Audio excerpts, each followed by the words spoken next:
pouquinho, professora. Achei que tinha ficado mudo, foi todo mundo mudo. Eu falei, vixe, caiu minha internet. Ô, professor, igual também o cobre. Eu não sabia que cobre era um mineral que era consumido e fazia bem para o nosso organismo, não. Mas depende da quantidade, né? Não pode ultrapassar a quantidade permitida.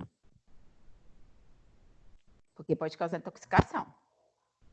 Mas tanto que cromo também, né? Que tem aí alguns estudos que incentivam aí o consumo de cromo para diminuir a vontade de comer doce, pessoas compulsivas principalmente. Compulsão alimentar por doce, muitos endócrinos mandam manipular mesmo uma medicação com qual palavra eu falei? Cromo? Eu esqueci. Deu um branco aqui agora. Que é picolamato, sei lá, de cromo. Porque alguns estudos aí comprovam que ele diminui a vontade de comer doce. Então, muitos endócrinos manipulam. Junto com, né, na fórmula ali para perder peso, ou com diurético, com laxante, e colocam também cromo. Mas todos são importantes, assim como todas as vitaminas são importantes, e assim como todos os macronutrientes são importantes, né? Carboidrato, proteína e lipídio. E a gente sempre tem que lembrar de manter o equilíbrio aí dos macronutrientes e sempre lembrar de fornecer essas vitaminas e esses minerais, né? Bater a meta no fim da dieta do dia, porque todos, a maioria a gente não produz, né? São essenciais, e a gente precisa de todos. A gente tem que consumir sempre, de preferência diariamente. E quanto aos macronutrientes, carboidratos, proteínas e lipídios, jamais calcular uma dieta que exclui algum macronutriente, né? Tipo uma dieta que só come proteína, por exemplo. Aí só come carne e gordura, só proteína e lipídio, nada de carboidrato. Não se deve fazer isso. E também não se deve excluir 100% os lipídios da alimentação, né? Por conta das vitaminas lipossolúveis, que precisa que a gente tenha uma ingestão de lipídios saudáveis, de preferência, né? Insaturados, poliinsaturados, ômega 3, ômega 6, azeite extra virgem, oleaginosas, abacate, né? Porque vão contribuir aí também, vão ajudar nessa absorção das vitaminas lipossolúveis, então é muito importante. Então, a gente jamais deve fazer uma dieta excluindo algum macronutriente ou colocando uma quantidade muito abaixo desse macronutriente. Porque quando a gente diminui um macro, a gente tem que aumentar outro. Se você faz uma dieta só com 10%, por exemplo, de lipídio, você vai ter que distribuir 90% entre carboidrato e proteína. Então, vai ficar desigual. Porque as 4 leis que regem a nutrição, conhecidas como as 4 leis de Escudeiro, é Pedro Escudeiro. Pedro Escudeiro, ele foi um dos primeiros aí nutricionistas, escreveu vários livros, e aí ele sempre fala que são 4 leis que a gente nunca pode esquecer. Lei da harmonia, lei do equilíbrio, lei da quantidade e da qualidade, né? Porque a gente tem que estar sempre fornecendo alimentos de qualidade, na quantidade suficiente, que estejam em harmonia, né? E em equilíbrio. O que é harmonia? Aquele prato bonito, aquele prato colorido, que combina, que é bom no paladar, né? Um crocante com um macio, enfim. Então, a gente sempre tem que lembrar dessas 4 leis de Escudeiro. Provavelmente vocês vão estudar Escudeiro, que é numa disciplina que... eu até dava essa disciplina, que é Nutrição, Ciência e Profissão, que aborda como começou o curso de nutrição, em que ano, né? Qual o número de nutricionistas tem no Brasil, aí vai abordando mais essa questão mesmo da ética da profissão, e aí sempre lembra de Pedro Escudeiro. Ok? Então, vamos lá. Unidade 3, sessão 3, né? Encerrando hoje a unidade 3. E aí nós temos mais 3 aulas só agora, né? E já encerra o período, que aí para a gente encerrar a unidade 4. Passei essa atividade para entregar hoje, provavelmente vou passar mais da unidade 4 para fechar os 1.500 pontos que a gente tem para distribuir de atividade parcial. Beleza? Vocês conseguiram ler essa unidade 3, sessão 3 do livro?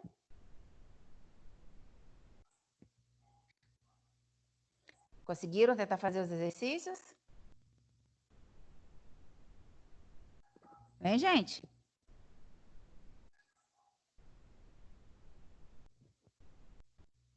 Tá aí, gente?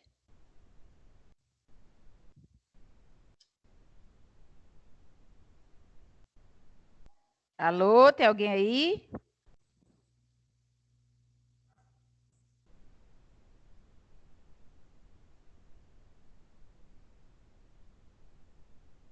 Gente, quem tá aí? Não tem ninguém aí, não? Vocês só logaram e saíram do computador? Beatriz, Bianca, Cliver, Kathleen, Maria Tereza, cadê vocês?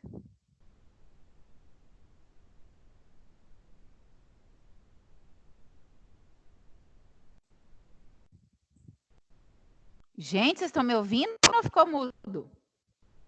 Tá dando pra ouvir aí, professor. Eu não gosto de falar, não, no microfone, não. Mas vocês estão parecendo que eu estou falando para a parede. Professora, Ninguém fala nada. Ah, eu estava falando com minha tia aqui, eu fiquei com uma dúvida. Eu tenho ah. duas irmãs que estão em fase de crescimento. Uma tem 12, outra tem 13 anos. E as duas resolveram esse ano parar de comer carne. Aí eu fiquei sem saber, isso faria bem ou não teria nenhum problema, alguma coisa assim, por Não, causa elas que agora têm nesse que período de procurar, quarentena é mais tem que difícil no pro- mercado, né? não, tem que procurar nutricionista. Por quê? Elas pararam de comer carne, mas todo tipo de carne, até ovo Sim. Não, e leite. só carne Teve. mesmo. Carne branca tá comendo? Não, Ah, porque engorda. ai, meu Deus. Aí vai compensar no Para quê? No mesmo. carboidrato. Aí que vai Ai, engordar mesmo. Então, tá só no queijo. tem que ir Substitui no, tem por que ir no queijo. nutricionista de qualquer jeito, por quê?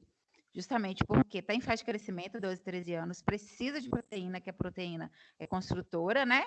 Fora o ferro, porque mulher menstrua, o risco de anemia é muito alto, anemia ferropriva, e uma das maiores fontes de ferro é a carne, né? O ovo. Então, tem que ir para equilibrar, porque pode provocar várias doenças, inclusive anemia, né? Anemia, fraqueza. Então, pode desenvolver outras patologias e até desenvolver uma compulsão alimentar. Porque a proteína alimenta a gente, né? Por exemplo, de manhã, você acordou de manhã, você comeu um pão com manteiga e tomou um café. Rapidinho você está com fome. Agora, se você comer um pão com ovo e tomar café, você fica alimentado a manhã toda, porque aquele ovo é uma proteína. Ele demora mais tempo para ser digerido. Então, quando você faz uma refeição sem proteína, né? Arroz, salada, se bobear, não está comendo nem arroz, porque quer emagrecer, e aí fica com fome, então come mais e acaba ingerindo produtos muito calóricos, porque os substitutos, geralmente, são castanha do Pará, oleaginosas em geral, grão de bico, aí tem um monte de receita que usa grão de bico, que usa soja, proteína de soja, enfim, acaba que ultrapassa e acaba engordando. E não atinge a recomendação diária de algumas proteínas e minerais. Então, tem que ir no nutricionista, ainda mais se está em fase de crescimento. Aí tem que conversar, tem que perguntar por que as duas resolveram. Se bobear alguma blogueira que está seguindo aí, a blogueira e quer ser também, porque acha que vai emagrecer. E muito pelo contrário, pode até engordar pelo fato da proteína sustentar por mais tempo, né? Dar uma saciedade por mais tempo. Então vai acabar comendo mais. E pode engordar, ainda mais na quarentena. Então pode falar para procurar nutricionista. Mora onde? Tá. Nanuque. Aí na NUC tem nutricionista. Tem sim. Pois é, tem que procurar, porque é sério. Ainda mais mulher. O risco de anemia é altíssimo. Tá bom, obrigada. Então vamos lá. Alimentos funcionais e seus componentes bioativos. Vamos falar dos alimentos funcionais.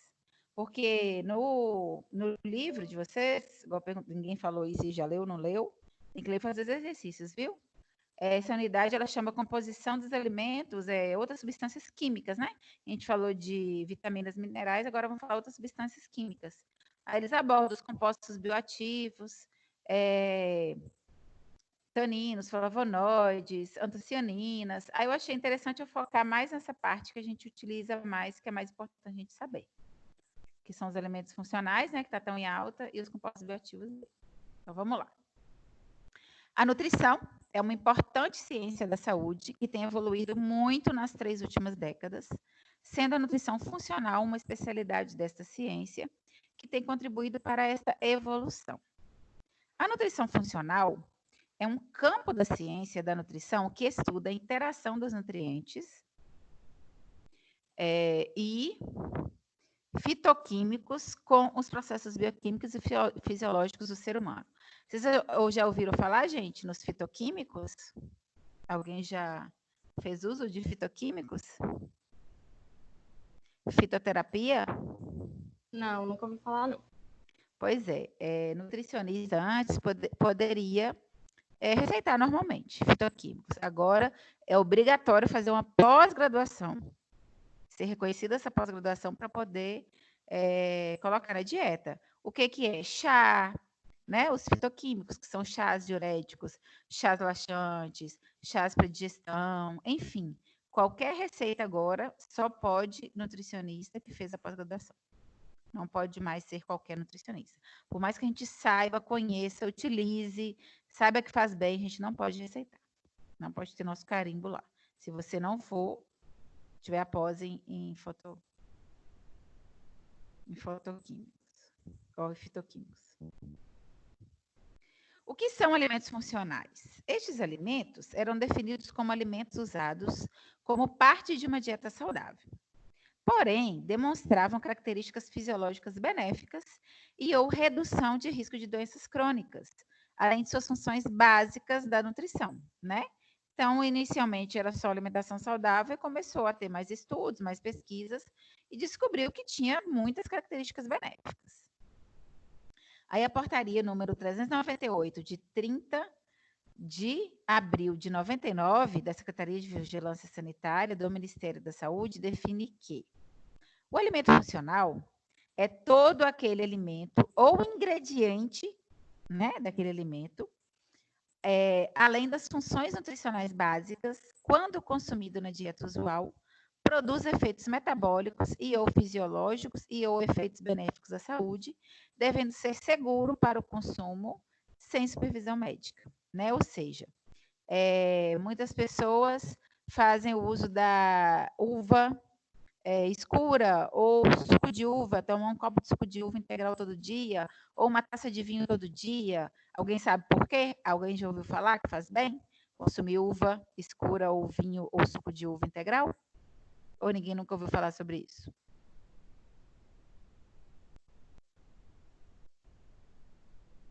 Hein, gente?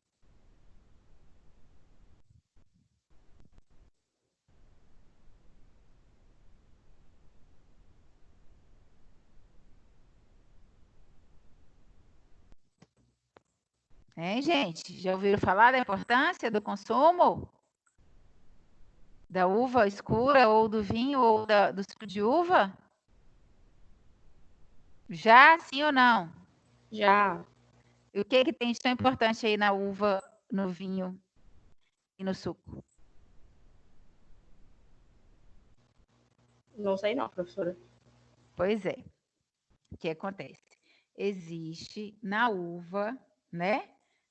Os flavonoides, que são anticancerígenos. Então, eles vão evitar o surgimento do câncer. Então, muitas pessoas fazem, né, esse uso contínuo aí, diário, para que evite o surgimento do câncer.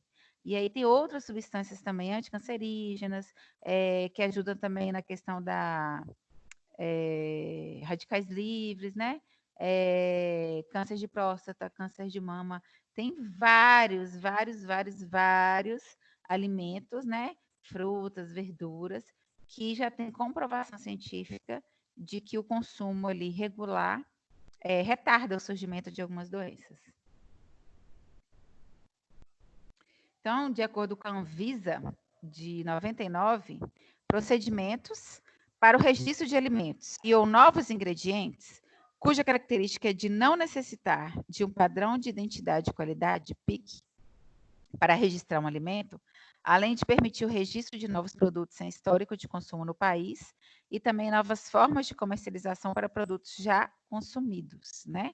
Então, foram surgindo, foram descobrindo, ou até mesmo aprenderam com os índios, né? Que os índios usam muitas folhas, usam só produto natural, né? Remédio natural.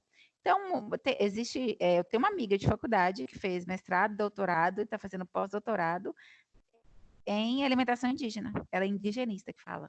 Então, assim, a gente tem muito a aprender com os índios. Então, os pesquisadores, né, vão, aprendem, tentam entender que planta é aquela, por que que eles utilizam, para qual patologia, e vão estudando em laboratório, e aí vão desenvolvendo em cápsula, líquido, né, extratos, e aí tudo isso para melhorar a qualidade de vida das pessoas. Então, em 99, resolução 17 de 99, a Anvisa diz que diretrizes básicas para avaliação de risco e segurança de alimentos, baseadas em estudos e evidências, avalia-se que o produto é seguro sob o ponto de vista de risco à saúde ou não. Aí vai avaliar. Os índios usam tal planta, ok, mas e aí, essa planta é para quê? Mas e aí, qual é a dose? Qual é a dosagem? Porque eles fazem lá um chá, pegam um monte de folha. Mas e aí, qual é a quantidade segura? É em gota? É em cápsula, né? Que é igual, gente, o chá verde ou o chá de hibisco que as pessoas tomam porque é diurético. O que acontece? A quantidade permitida diária é 1 xícara de chá verde, por exemplo. As pessoas tomam 2 litros. Aí o que acontece? É tóxico para o fígado. 2 litros de chá verde todo dia é muito tóxico, que a gente fala hepatotóxico, que pode como é que fala? Antecipar ou até mesmo surgir um câncer de fígado, por exemplo.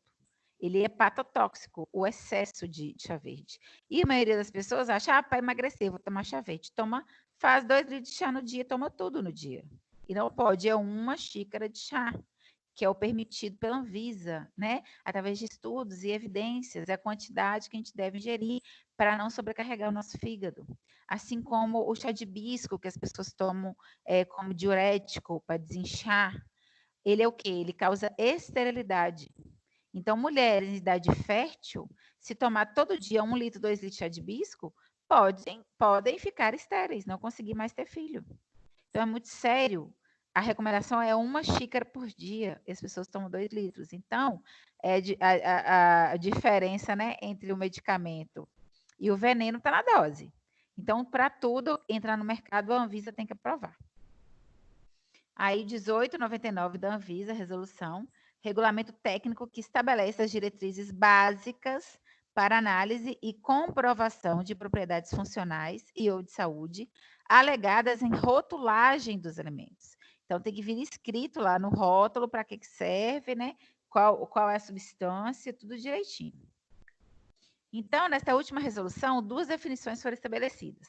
A alegação de propriedade funcional é aquela relativa ao papel metabólico ou fisiológico que o nutriente ou não nutriente tem no crescimento, no desenvolvimento e em outras funções normais do organismo. E a alegação de saúde é aquela que afirma, sugere ou implica a existência de relação entre o alimento ou ingrediente com uma doença ou condição relacionada com a saúde. Então, assim, tem que ter estudo, tem que ter comprovação, né, para poder comercializar, colocar no rótulo e realmente alegar. Para que a Anvisa permita a alegação de propriedades funcionais e ou saúde em determinados alimentos, são necessários os seguintes itens. O alimento ou ingrediente que alegar propriedade funcional ou de saúde pode produzir efeitos metabólicos e ou fisiológicos e ou efeitos benéficos à saúde, além das funções nutricionais básicas.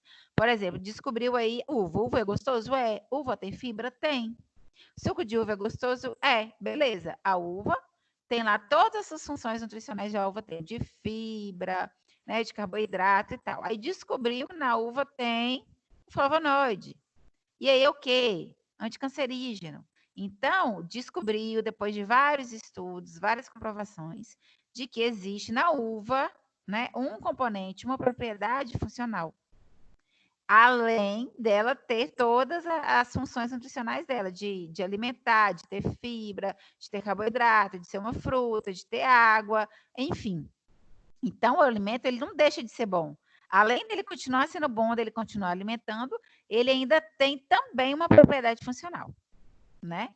E deve ser seguro para consumo sem supervisão médica. Você não precisa de ter uma receita médica para você consumir tal coisa que tem de tal fruta e tal verdura. Você sabe que tem, então você vai consumir com cautela. Não vai sair tomando 2 litros de chá, vai tomar 1 xícara. Não vai sair comendo 1 quilo de uva, vai comer 10 uvinhas, que é uma porção de fruta. Tudo com equilíbrio, quantidade, qualidade e harmonia. Ok? Perguntas? Não? Não. Então, um alimento, para ser registrado como funcional pela Anvisa, ele deve ter alegação de propriedade funcional ou de saúde comprovada com base em quê? Consumo previsto ou recomendado pelo fabricante. Finalidade, condições de uso e valor nutricional. Isso tudo na embalagem, viu, gente? Evidência científica, composição, com caracterização molecular, ensaio bioquímico, ensaio nutricional e ou fisiológico e ou toxicológico, em animais de experimentação, estudos epidemiológicos, ensaios clínicos, evidências abrangentes da literatura científica, legislação internacionalmente reconhecida sobre as propriedades e características do produto, comprovação do uso tradicional e não possui associação a danos à saúde. Por exemplo, toxicológico ali, o exemplo que eu dei do chá. O excesso vai ser toxicológico. Então, tem que estar escrito no rótulo: consumir só uma xícara, ou só uma colher do pó para fazer o chá infusão, ou só uma cápsula, se for em cápsula. Então, tem que estar tudo descrito na embalagem para que não cause nenhum mal à saúde, porque é um alimento que faz bem, mas em excesso pode provocar algum problema. Aí nós temos um quadrinho, né, para explicar, os fitoquímicos. Os fitoquímicos, eles são divididos em carotenoides, fenólicos, alcaloides, compostos contendo nitrogênio e compostos organosulfurados. Então, nós vamos focar aqui hoje nos fitoquímicos carotenoides, que é o licopeno. Alguém sabe onde a gente encontra licopeno, gente?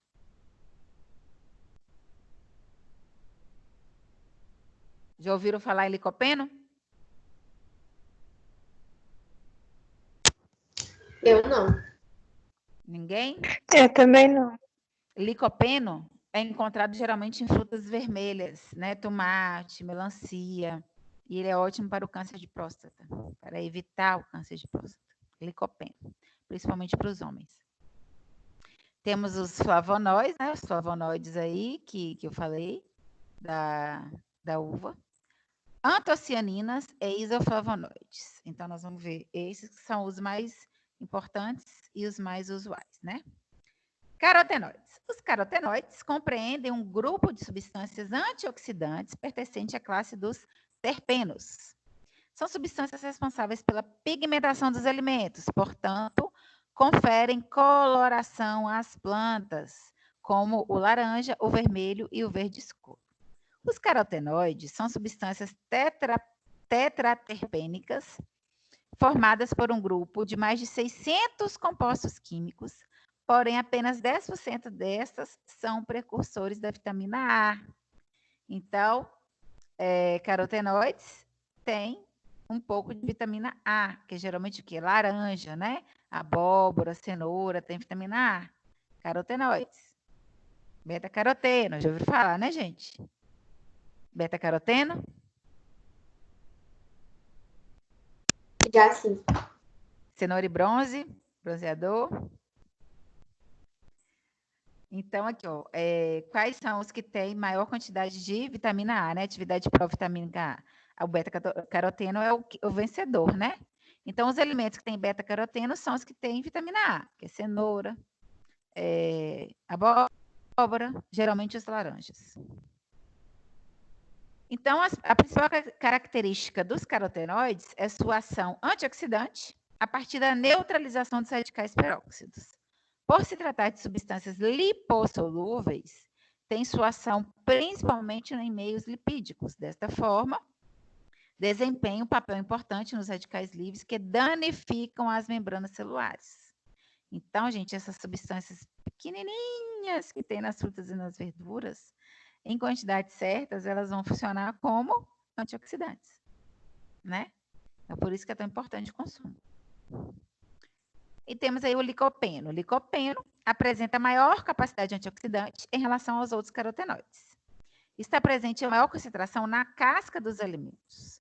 A Anvisa reconhece o licopeno como funcional e a alegação permitida em produtos contendo licopeno é o seguinte: o que está escrito lá no rótulo ou na propaganda desse produto.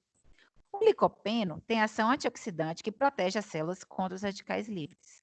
Seu consumo deve estar associado a uma alimentação equilibrada e hábitos de vida saudáveis. Por quê, gente? Vem uma pessoa que acorda de manhã, toma Coca-Cola e come pizza.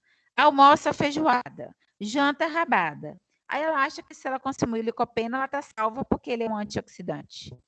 Então não adianta. Tem que ter o equilíbrio, tem que ser uma vida saudável, alimentação saudável, atividade física, é um conjunto.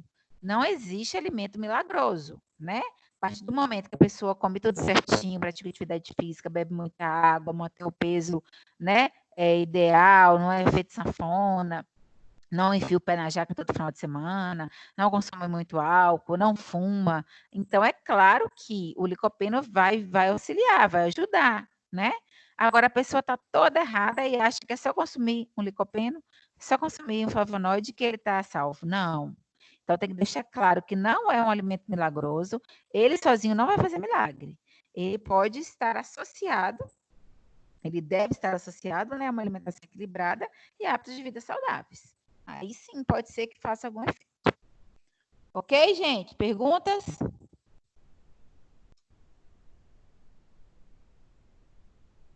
Perguntas, galera?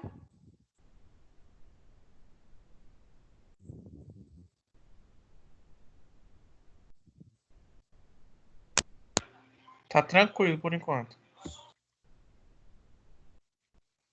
Então, quais são as fontes de licopeno? Tomate, né? Basicamente, tomate, melancia e mamão.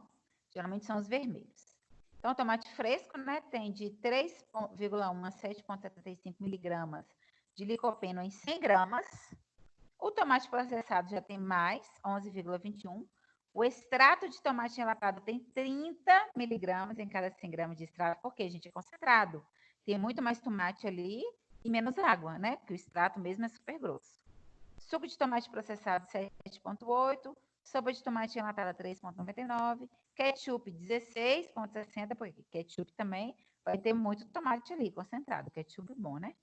Melancia tem 4,1 e mamão tem de 2 a 5,3. Então, assim, os vencedores são os tomates processados, porque tem maior quantidade de tomate em um menor volume. Então, vai estar super concentrado esse 3,1 aqui, ó. Porque, por exemplo, esse 3,1 aqui do tomate fresco pegou 10 tomates para fazer um extrato de tomate. Então, vai ter 30. Ok?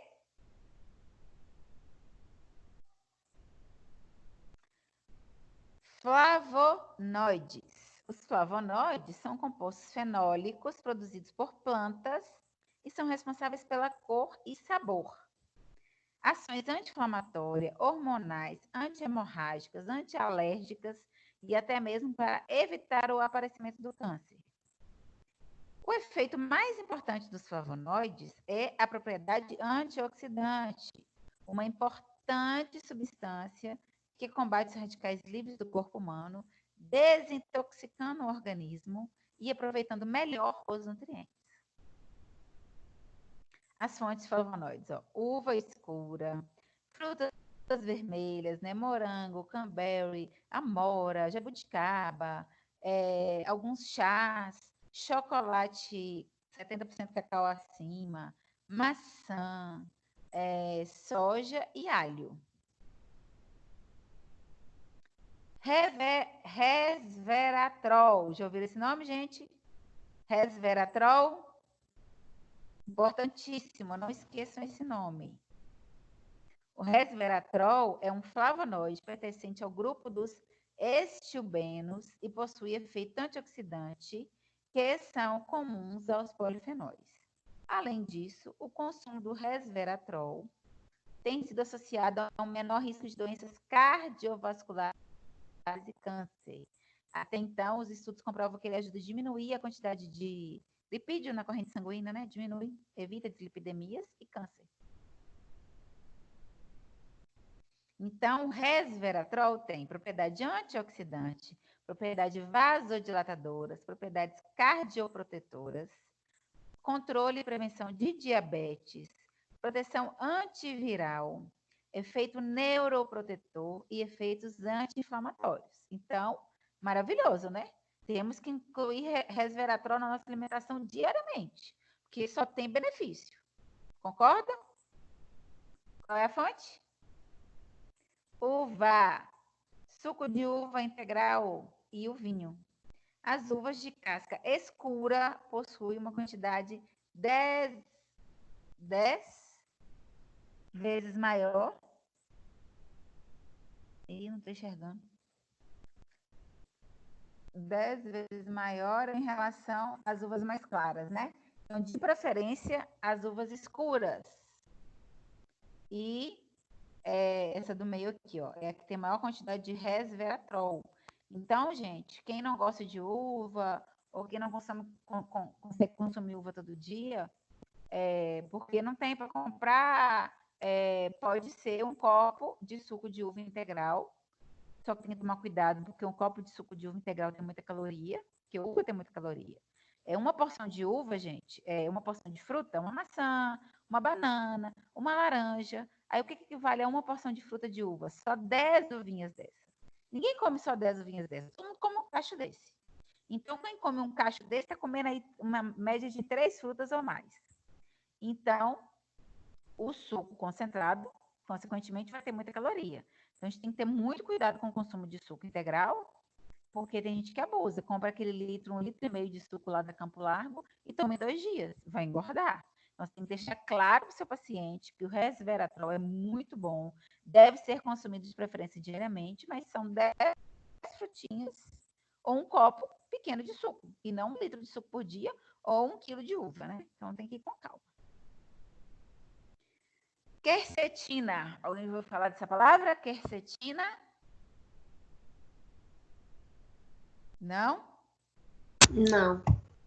A quercetina é flavonoide mais ingerido na dieta. 75% do total de flavonoides ingeridos por dia vem da quercetina. Sua estrutura molecular é responsável pela sua característica antioxidante. Os estudos científicos relataram vários efeitos benéficos da quercetina relacionados abaixo. Potente capacidade antioxidante, efeito anti-inflamatório, efeito imunomodulador, biogênese de mitocôndrias isoladas. Olha aí as fontes da quercetina, gente. Vocês comem todo dia ou deveriam comer, né? Cebola, brócolis, folhas verdes escuras, né? Couve, rúcula, pera. Amora já é mais difícil. Morango também é a época. Agora, cebola e folhas verdes escuras, né? Tem que fazer parte do nosso dia a dia. A gente deve consumir, pelo menos no almoço ou no jantar, alguma salada que tenha verdura verde escura. Couve, rúcula, agrião, brócolis. Pelo menos um desses no dia a gente tem que consumir. Almeirão, aquela do papai, como é que é? Espinafre. Então, quercetina. Por isso que falou aqui, ó, que 75% do total de flavonoides que a gente ingere na nossa dieta vem da quercetina que estão presentes nesses alimentos comuns. Principalmente aqui, ó, couve, rúcula, brócolis e cebola, né? Que comida que não tem cebola? Toda comida tem cebola. Catequinas. Ouviram falar de catequinas? Catequinas são flavonoides que possuem, além de sua função antioxidante, outras funções benéficas relatadas na literatura. Então, a catequina, ela diminuição da absorção intestinal de lipídio e de glicose. Né? Aqui para pessoas cardiopatas, com dislipidemias, com desregulado, né? Quantidade de lipídio na corrente sanguínea e com algum pico de glicose ou até mesmo diabético. Aumentam a sensibilidade à insulina, que é muito bom.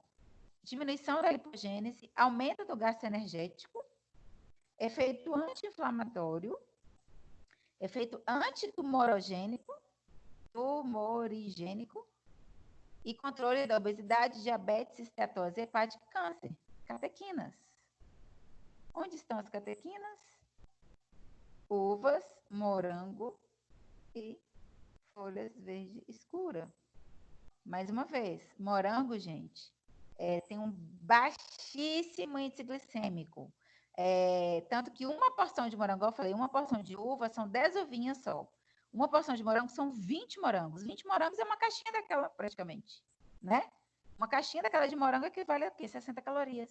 Porque ele tem muita água, tem fibra e tem pouquíssimo índice glicêmico, pouquíssimo açúcar, né? Então, ele tem muita catequina também. Aqui tá comparando, né? O vinho tinto com o vinho branco. O tinto sempre vai ser melhor aqui, ó. Conta da cor, tá vendo? De catequina tem 191, enquanto o vinho branco tem só 35. Aí, todas as que a gente falou, aqui, ó. Teores médios fenólicos totais no vinho tinto 2.500, fora 239 só do vinho branco. Antocianinas.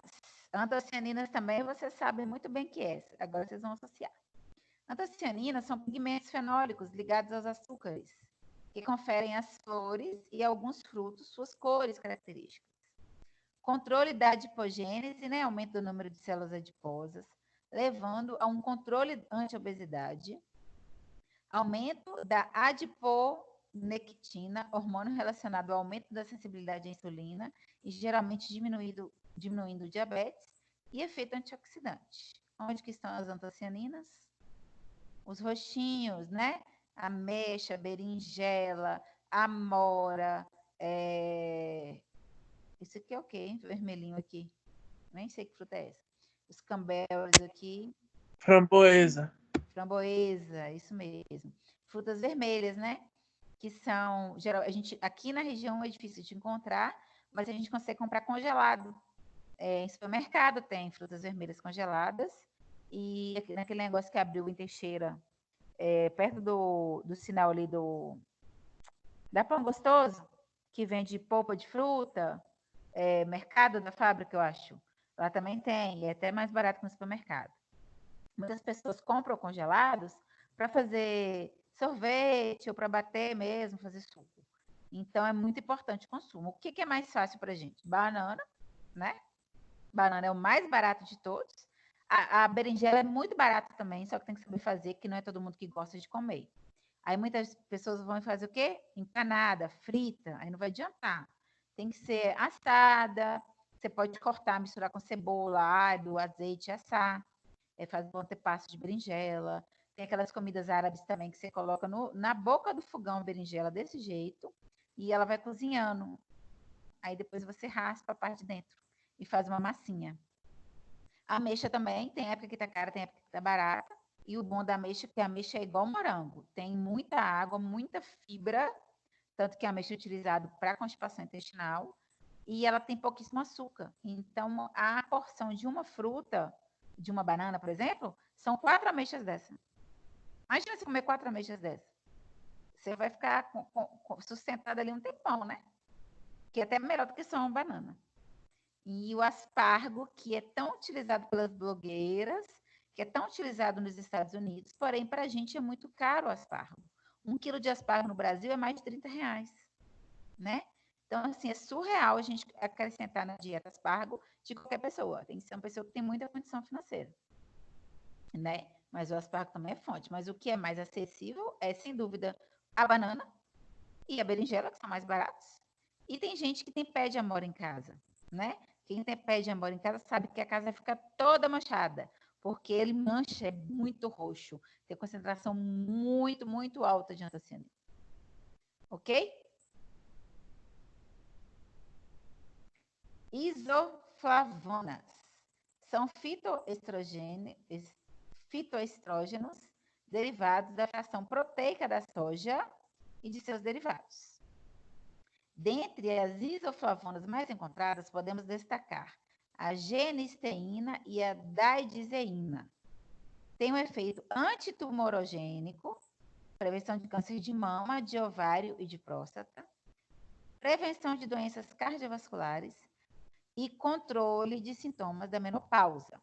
Alguém já ouviu falar aí da avó, da mãe, da tia, que quando está entrando na menopausa, compra um extrato de amora na nativa para tomar, que ajuda no calor da menopausa? Vocês nunca ouviram falar disso?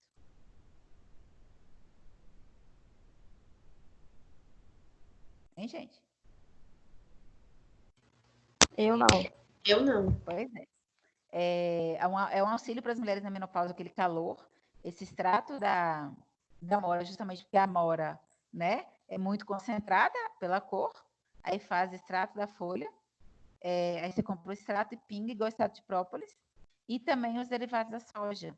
Por isso, gente, que a soja é muito arriscado o consumo de crianças, meninos, sexo masculino, que têm alergia a leite ou intolerância à lactose. Aí ficou muito na moda aquele suco ADES de caixinha de soja. E aí tem vários estudos comprovando que crianças de sexo masculino que desde antes de um aninho consomem muito suco de soja, eles vão desenvolvendo características femininas, como a voz fina e o crescimento das glândulas mamárias. E a demora e maturidade dos órgãos sexuais masculinos. Então, já é comprovado que meninos do sexo masculino não devem ter um consumo muito grande de soja, derivado de soja, e as meninas, porque as meninas têm muitas que estão menstruando aí com 8 anos, ainda é criança, e já estão com pelos pubianos de menstruação. Então, está muito associado a que todos os nossos alimentos hoje têm traços de soja, já observou? Você vai comer lá um molho de tomate, está falando que tem soja. Você vai mascar uma goma, um chiclete, tem soja. Então, assim, a maioria dos nossos alimentos hoje tem soja. Então, além da gente já comer essa soja embutida nos alimentos, ainda tem essas crianças que não consomem leite, que a mãe acha que está fazendo bem, oferecendo o ADES. Só que não é. Já tem vários estudos que comprovam. Tanto que na merenda escolar mesmo, eu coloco soja na sopa de 15 em 15 dias. Eu não coloco soja, muita soja, por conta disso, que já é comprovado que a gente deve evitar. Ok? Então, as fontes de isoflavona, soja, broto de feijão, linhaças, né? E os derivados aqui, ó, o tofu, que é o queijo de soja, né? A proteína texturizada de soja, leite de soja, tá vendo? Tudo aqui é de soja, os derivados da soja. E geralmente são substitutos de ou do vegetariano ou de quem tem intolerância a leite de vaca. Então, começa a substituir tudo pela soja, mas o excesso de soja pode causar um problema no sexo masculino, né, de afeminar, e nas meninas de acelerar o processo do amadurecimento do órgão reprodutor feminino, inclusive a menstruação, por conta desse excesso. Então, tem que ter muito cuidado com a soja. Aí, já para as mulheres na menopausa, o que está acontecendo? Ela está perdendo esse hormônio, então ela tem que repor. Então, a soja é um aliado nesse momento, agora não nas crianças. Fitoesteróides. Fitoesteróides são componentes naturais das plantas semelhantes ao colesterol das células animais. Foram descritos cerca de 40 tipos diferentes de fitoesteróides, porém os mais comuns são o beta-citosferol, mais encontrado na alimentação, o camposterol e o estigmasterol. Como os fitoesteróides e o colesterol apresentam grandes semelhanças na sua forma estrutural, a ingestão desses fitoesteróides na alimentação pode inibir a absorção do colesterol. Além da redução da absorção do colesterol, os fitoesteróides promovem um aumento na expressão de receptores hepáticos de LDL, contribuindo para a redução da concentração sérica de colesterol. Ou seja, o fitoesteróide vai ajudar a diminuir o colesterol na corrente sanguínea, que é muito bom. Né? É cardioprotetor, porque está diminuindo o acúmulo de gordura nas veias e ainda vai regular aí a concentração sérica de colesterol nas veias. Quais são as fontes de fitoesteróides? Abacate, né? Justamente porque ele já foi tão demonizado, tadinho. Só que o único problema do abacate é que ele tem muita caloria. Então, a gente tem que tomar cuidado, né? Não pode pegar essa meia banda aqui de abacate, colocar açúcar e comer, que é uma bomba calórica, né? O ideal mesmo é aprender a consumir o abacate na salada, com limão, guacamole, porque o abacate, ele tem muita gordura, mas ele não tem um sabor. Ele não é nem doce, nem azedo, nem amargo. Então, ele vai adquirir o sabor do que você temperar. Se você colocar com leite e açúcar, ele vai ficar doce. Se você colocar com limão, sal e pimenta, guacamole, ele vai ficar gostoso também. Então, ele vai se apropriar aí dos temperos. Então, a gente tem que criar o hábito de acrescentar abacate nas saladas cruas, né? E temperar. Porque aí é uma fonte excelente que vai ajudar a diminuir o colesterol sérico. E aí, só que aí tem que ter cuidado só com a caloria. Porque uma colher de sopa dessa polpa aqui, ó, equivale a uma fruta. Imagina uma banda dessa aqui ainda com açúcar, que é o que a maioria das pessoas consomem, né? Então, uma bomba calórica.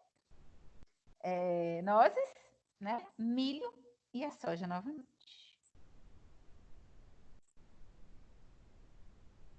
Pergunta, gente?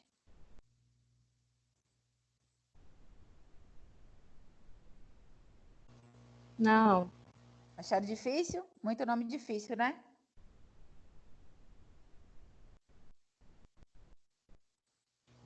Deu para dar uma confundida com esse tanto de nome, professora, mas a aula foi muito boa. Tem que fazer um resuminho. Eu faço um resuminho, um quadrinho com os alimentos fonte, que fica mais fácil de associar. Igual eu falei, quando você já lembra do resveratrol, você lembra na hora da uva, lembra na hora do vinho. Aí você lembra que tem pessoas que consomem vinho todo dia, uma taça, que é bom para o coração. Aí você vai associando, entendeu? Aí você vai associando da soja, aí você lembra da menopausa, a questão do hormônio, que acelera as meninas de 8 anos a menstruar, que pode surgir sintomas femininos nos meninos. Aí você vai associando. Aí eu acho que fica mais fácil assim, se associar o benefício ou o malefício que ele tem, quais são os alimentos. E aí é ficar sempre lembrando, porque a gente, no decorrer da profissão, a gente utiliza muito, né? Você pega uma mulher na menopausa, você já vai orientar quais são os alimentos que ela deve aumentar o consumo. Você pega aí, assim como você pega uma pessoa com anemia ferropriva, você vai orientar quais são os alimentos que têm maior fonte de ferro. Então, vai ficando normal da nossa vida. Só tem esses nomes meio estranhos, mas a partir de agora que vocês viram, vocês vão começar a perceber em reportagem na internet que é muito falado. Principalmente o resveratrol, que é o da uva, e o licopeno, é muito utilizado para o câncer, principalmente próstata, o licopeno, que é o vermelho, que é o do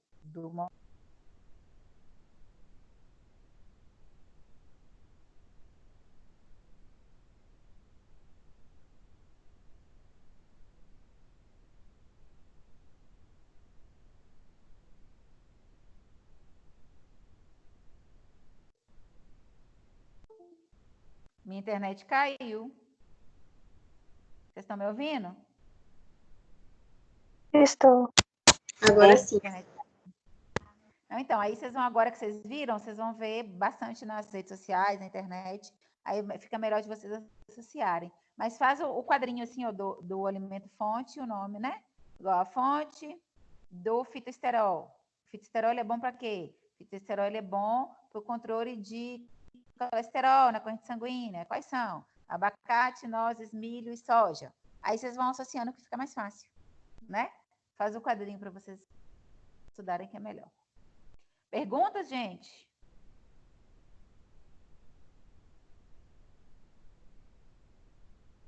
Nenhuma pergunta? Não, professora. Podemos encerrar?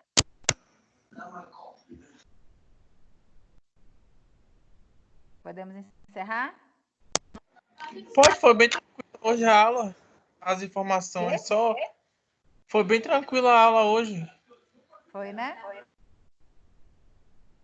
Só os nomezinhos aí, que é bom vocês fazerem o resuminho, porque tem uns nomezinhos difíceis, para vocês não se confundirem.